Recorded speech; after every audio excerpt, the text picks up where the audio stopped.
toutes et à tous et bienvenue dans les Dessous de la Tech. Aujourd'hui, focus sur l'Arabie Saoudite et son ascension fulgurante dans le domaine des nouvelles technologies.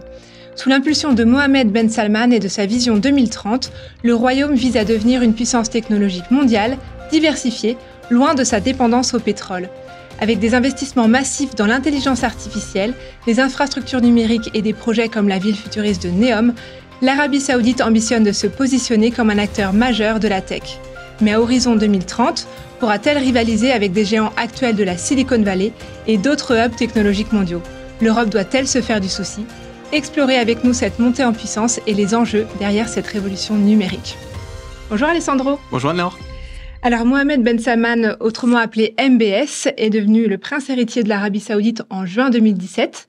Et c'est à ce moment-là que l'Arabie Saoudite a basculé en fait d'un point de vue stratégique. Alors pour bien comprendre l'Arabie Saoudite, il faut avant tout bien comprendre sa tête pensante, Mohammed Ben Salman, parce que c'est lui qui a impulsé Vision 2030 et cela pour diverses raisons stratégiques. La première raison stratégique, c'est la diversification économique. Effectivement, l'économie de l'Arabie Saoudite, elle repose fortement sur le pétrole et cette dépendance est de plus en plus perçue comme une vulnérabilité pour plusieurs raisons. La fluctuation des prix du baril du pétrole, l'épuisement de cette ressource à horizon 50 ans et puis la transition énergétique mondiale. Alors, pour garantir la stabilité à long terme du royaume, Vision 2030 vise à réduire cette dépendance et donc à développer d'autres secteurs comme le tourisme, l'industrie, les services financiers et bien sûr la technologie. Oui, et il y a aussi beaucoup de réformes sociales qu'engage MBS, parce que sa volonté, c'est vraiment de moderniser le royaume, de moderniser l'Arabie Saoudite et d'améliorer surtout la qualité de vie des Saoudiens. Notamment, les principales réformes et idées qui étaient dans Vision 2030, c'était permettre plus de liberté pour les femmes, encourager la culture et les arts, et surtout développer des infrastructures bien plus modernes. Ces réformes sont vues comme un moyen de dynamiser la société et surtout de répondre aux nombreuses attentes de la jeunesse saoudienne. Effectivement, alors un des autres objectifs de Vision 2030, c'est d'améliorer l'image de l'Arabie Saoudite à l'international. Donc MBS veut repositionner son pays, le royaume, sur la scène mondiale comme un acteur dynamique et moderne. Et donc Vision 2030 a pour objectif de rendre le royaume plus attractif pour les investisseurs étrangers et de renforcer ses partenariats économiques avec les pays du reste du monde. Oui, puis dernière grande thématique, Anne-Laure, la modernisation du secteur privé qui permet la création de nouvelles opportunités d'emploi pour les Saoudiens, notamment dans le secteur technologique. Ça vise évidemment à renforcer la compétitivité du pays et à préparer les jeunes générations à l'avenir du travail. Alors, avec Vision 2030, MBS avait plusieurs objectifs en tête. Il avait effectivement une réelle ambition pour son pays avec les réformes économiques et sociales qu'il a menées. Il souhaitait aussi se présenter comme un modernisateur et incarner l'avenir du pays. Et puis, un objectif peut-être un peu moins glorieux, c'était se légitimer après une série de scandales. Oui, c'était pas les scandales qui manquent malheureusement pour l'Arabie Saoudite. Celui qu'on a le plus en tête, c'est l'assassinat du journaliste saoudien Jamal Khashoggi, qui est arrivé en 2018. C'était un critique virulent du régime saoudien. Il a été tué au consulat saoudien à Istanbul. Les rapports des services de renseignement américains ont fortement suggéré même que l'opération avait été ordonnée par le prince héritier en personne. Cet événement, forcément, il a un petit peu entaché la réputation de l'Arabie Saoudite et surtout, ça jetait une vraie ombre sur son leadership. Ouais, et puis MBS est également critiqué pour sa répression sur les opposants et pour sa gestion autoritaire du pouvoir. De nombreux dissidents, activistes et même des membres de la famille royale ont été arrêtés et emprisonnés sous son règne. Oui, et puis dernier gros sujet, dramatique sujet, qui est la guerre au Yémen, qui fait rage depuis 2015. Cette guerre, elle avait pour objectif au début de renverser les rebelles Houthis, et finalement, c'est les populations yéménites qui en souffrent et le bain de sang continue malheureusement 10 ans plus tard. Puis alors, on va parler tout au long de cette émission des investissements étrangers du royaume pour diversifier son économie. Et donc, qui dit investissement dit argent. Et donc, ce dernier n'a pas toujours été obtenu de manière très orthodoxe, comme l'explique cet excellent documentaire d'investigation et enquête. Ces réformes piétinent, les fonctionnaires traînent les pieds et les caisses de l'État se vident. dramatiquement. Pour les renflouer, MBS a une solution comme il les aime.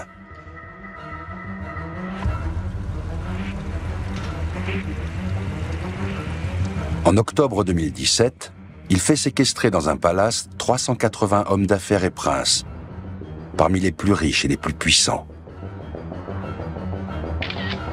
Accusés de corruption, ils sont contraints de céder une partie de leur fortune.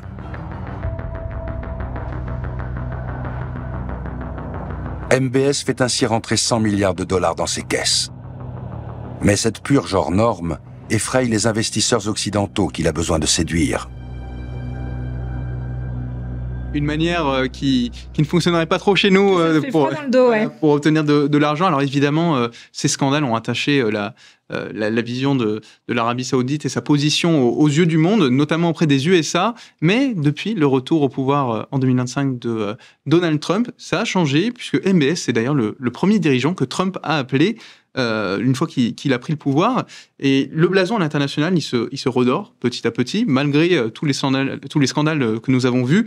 Ils sont même au centre, l'Arabie Saoudite est au centre des discussions diplomatiques sur le conflit russo-ukrainien qu'on connaît actuellement.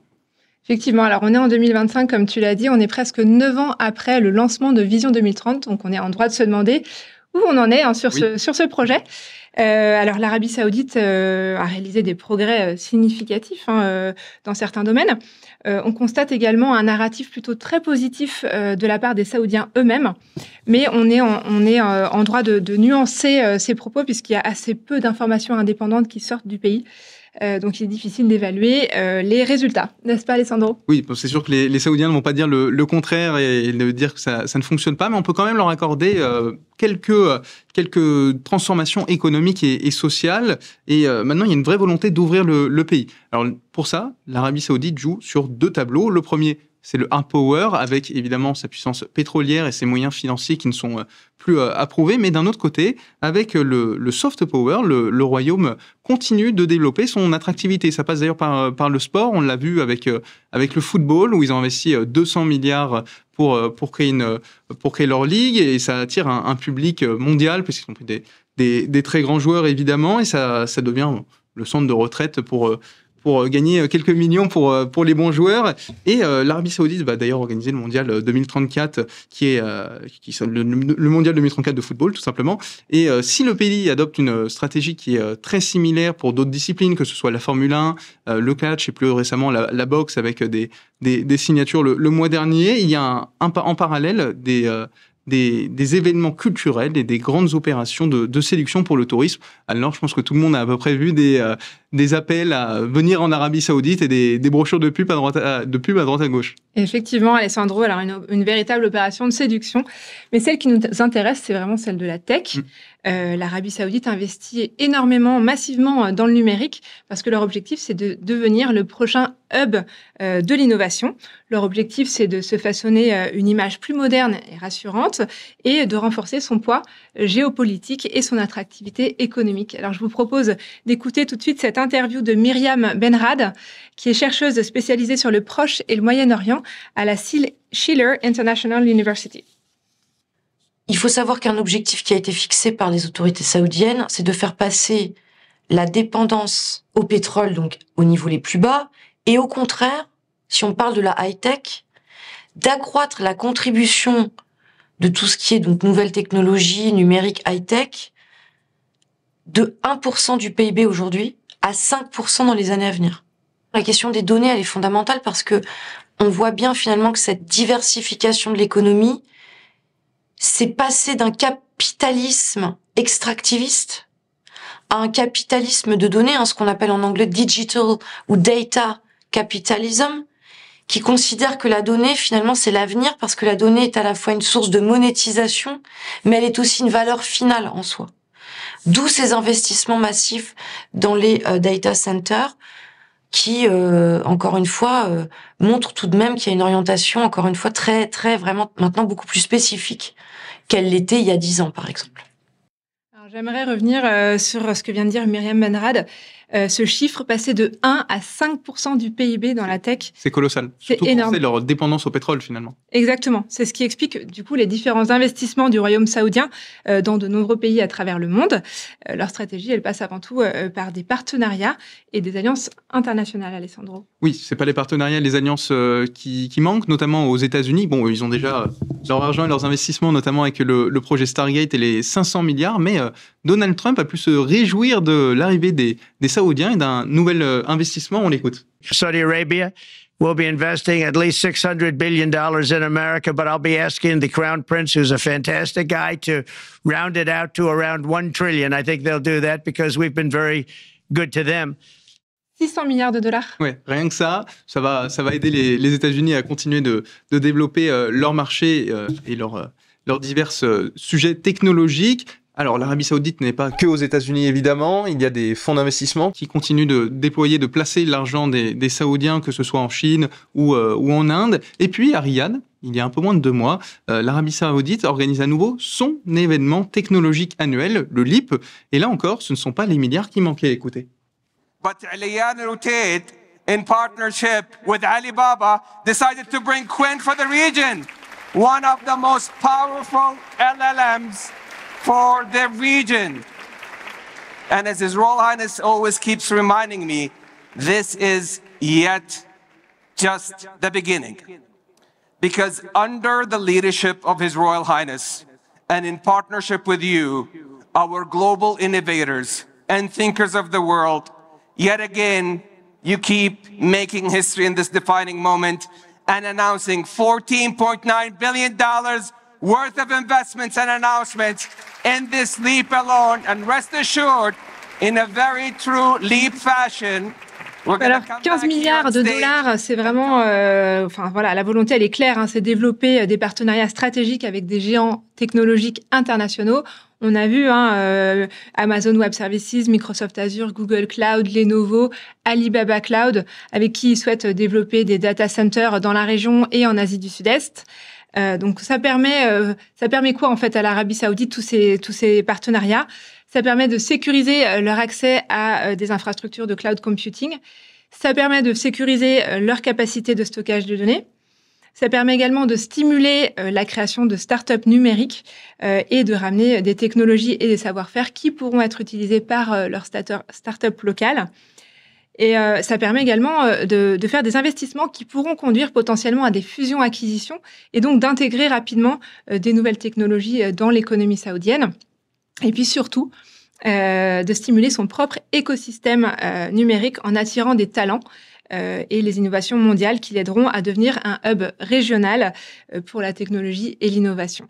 Oui, parce que pour réussir des projets de cette envergure, Anne-Laure, il faut du monde, il faut évidemment des employés, des personnes qualifiées. Et l'Arabie Saoudite, si on regarde aujourd'hui, c'est un pays de 34 millions d'habitants avec un âge moyen qui est à peu près de 30 ans. Alors oui, historiquement, le pays fait appel à de la main-d'œuvre étrangère très qualifiée. Il a encore besoin de ce type de profil aujourd'hui, mais la prochaine et nouvelle génération pourrait prendre le relais puisque ça va évoluer. Il y a des universités, des académies qui sont créées, qui voient le jour aux 4 coins du pays et elles proposent plein de cours, que ce soit en termes d'intelligence artificielle, en apprentissage automatique, en sciences des données, des bootcamps. Bref, toute cette stratégie est imbriquée dans Vision 2030, tout comme le projet Neom University qui, lui, attend par contre de voir le jour.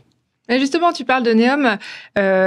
C'est un projet qui a fait beaucoup de bruit quand ça a été lancé, mais j'ai l'impression que ça rencontre quelques difficultés aujourd'hui. Oui, pas qu'un peu. Le projet de Neom, cette ville futuriste, avait vraiment fait l'incarnation de Vision 2030. Ça avait défrayé la chronique, finalement. On en avait tous entendu parler. On se demandait qu'est-ce que c'était, comment c'est possible. On se posait des questions très légitimes sur l'impact environnemental. Et le projet était fou. D'ailleurs, rien qu'avec The Line, la ville principale, on parlait de 170 km de long avec une hauteur qui était équivalente à celle de l'Empire State Building. Mais le projet, tu disais très bien, Anne-Laure, se passe pas tout à fait comme prévu. Il y a les retards qui s'accumulent. La construction, elle, n'avance pas.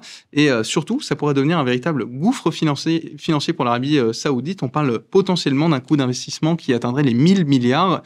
Néanmoins, pas sûr que cela suffise à à freiner les intentions de Mohammed Ben Salman, parce que je ne pense pas vraiment que le mot échec fasse partie de son vocabulaire, mais néanmoins, le projet, lui, semble foncer un petit peu dans le mur. Effectivement, quelques bémols dans la stratégie de développement numérique de l'Arabie Saoudite. Alors, pour cette émission, on se demandait si l'Arabie Saoudite était en mesure de concurrencer l'Europe sur le numérique. Ces investissements lui permettent de se positionner de manière plus compétitive sur la scène numérique internationale, mais prétendre que l'Arabie Saoudite se positionnera prochainement juste derrière les États-Unis et la Chine reste prématuré, vu la multitude de pays qui ambitionnent également à ce titre. On a vu au cours de cette émission que le Royaume cherche à renforcer son statut en multipliant les alliances et partenariats stratégiques à travers le monde.